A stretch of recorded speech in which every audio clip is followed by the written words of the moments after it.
Los estudios del enfoque cognitivo surgieron a principios de los 60 y se presentan como la teoría que ha de sustituir las perspectivas conductistas que había dirigido hasta entonces la psicología.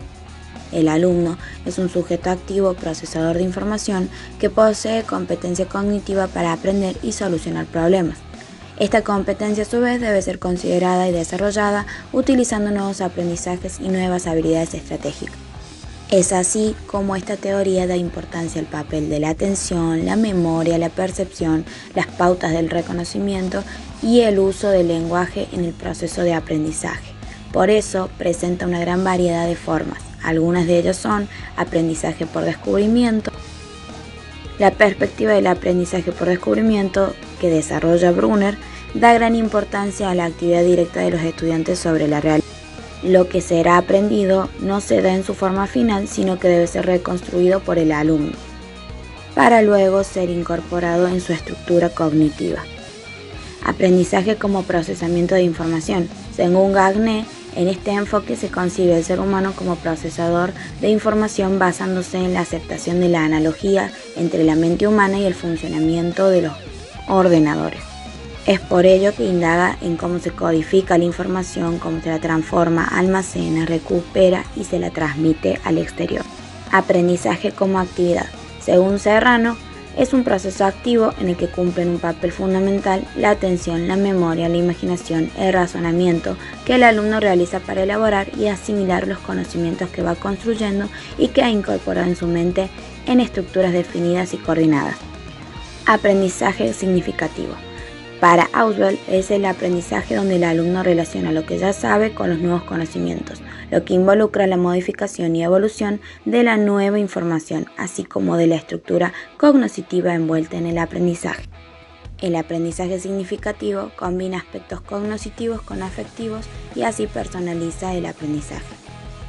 Piaget plantea que lo que se puede aprender en cada momento depende de la propia capacidad cognitiva, de los conocimientos previos y de las interacciones que se pueden establecer con el medio.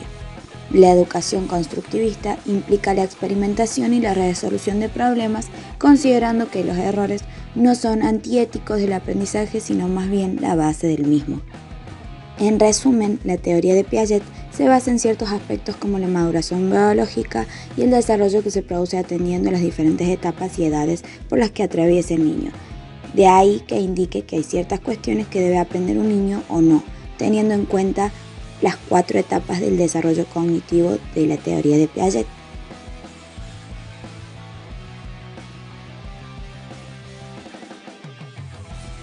Según el enfoque constructivista, los padres, maestros y miembros de la comunidad son facilitadores del cambio que se está operando en la mente del aprendiz, pero no la pieza principal.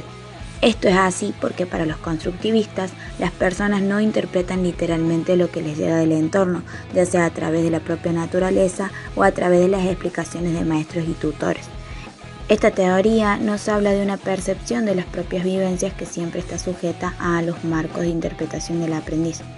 Es decir, que somos incapaces de analizar objetivamente las experiencias que vivimos en cada momento porque siempre las interpretaremos a la luz de nuestros conocimientos previos. El aprendizaje no es la simple asimilación de paquetes de información que nos llegan desde afuera, sino que se explica por una dinámica en la que existe un encaje entre las informaciones nuevas y nuestras viejas estructuras de ideas.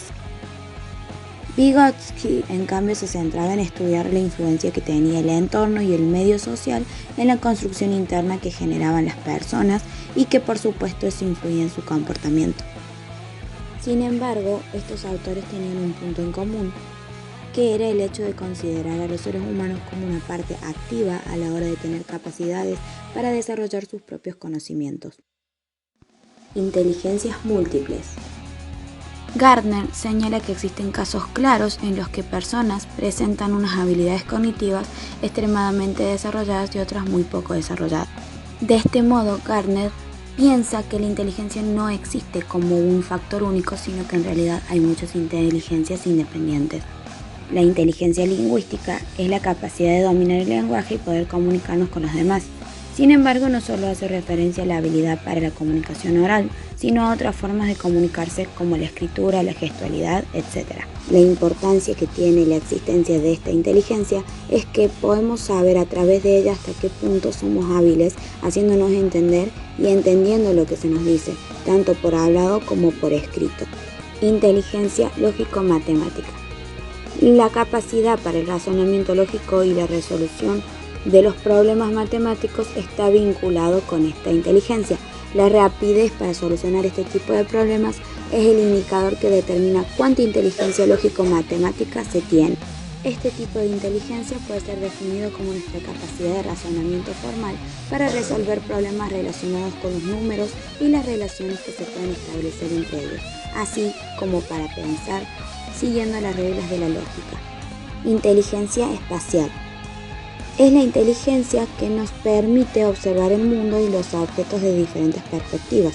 En esta inteligencia destacan los ajedrecistas y los profesionales de las artes visuales, pintores, diseñadores, escultores, etc., así como los taxistas que deben poseer un exquisito mapa mental de las ciudades por las que transitan. Inteligencia musical. Todas las culturas tienen algún tipo de música más o menos elaborada, lo cual lleva a Gardner y sus colaboradores a entender que existe una inteligencia musical latente en todas las personas. Algunas zonas del cerebro ejecutan funciones vinculadas con la interpretación y composición de música, como cualquier otro tipo de inteligencia puede entrenarse y perfeccionarse. Inteligencia corporal y sinestésica. Las habilidades corporales y motrices que se requieren para manejar herramientas o para expresar ciertas emociones representan un aspecto esencial en el desarrollo de todas las culturas de la historia. Es por esto que la habilidad para usar herramientas es considerada inteligencia corporal sinestésica. Inteligencia intrapersonal. Refiere a aquella inteligencia que nos faculta para comprender y controlar el ámbito interno de uno mismo en lo que se refiere a la regulación de las emociones y del foco atencional. Inteligencia interpersonal. Nos faculta para poder advertir cosas de las otras personas, más allá de lo que nuestros sentidos logran captar. Se trata de una inteligencia que permite interpretar palabras o gestos u objetivos y metas de cada discurso. Más allá del continuum introversión-extraversión, la inteligencia interpersonal evalúa la capacidad para empatizar con las demás personas. La inteligencia naturalista es la que nos permite detectar, diferenciar y categorizar los aspectos vinculados al entorno, como por ejemplo las especies, animales y vegetales o fenómenos relacionados con el clima, la geografía o los fenómenos de la naturaleza. La teoría de las inteligencias múltiples es un modelo propuesto por Howard Gardner en el que la inteligencia no es algo individual que agrupa diferentes capacidades específicas con distinto nivel de generalidad, sino que es un conjunto de inteligencias múltiples, distintas e independientes.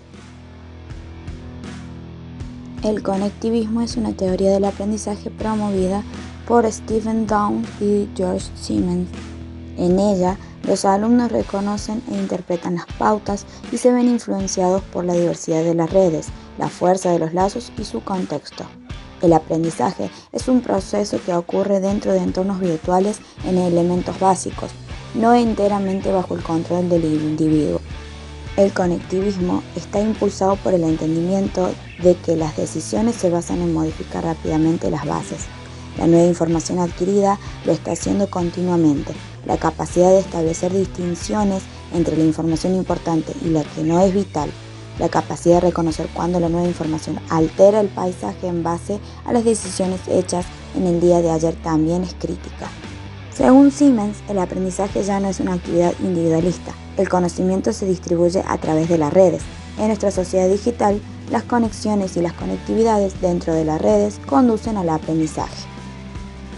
Hoy, a menudo, la acción es necesaria sin aprendizaje personal. Esto es porque necesitamos actuar diseñando información fuera de nuestro conocimiento primario. La habilidad para sintetizar y reconocer conexiones y modelos es una valiosa aptitud. Cuando las teorías de aprendizaje preestablecidas se consideran junto con la tecnología, se plantean muchas preguntas importantes. La tentativa natural de los teóricos es continuar revisando y desarrollando teorías, puesto que las condiciones cambian. En un cierto punto, sin embargo, las condiciones subyacentes se han alterado tan significativamente que ya no es sensato hacer más modificaciones. Es necesario un enfoque totalmente nuevo. Los principios del conectivismo se basan en el aprendizaje y el conocimiento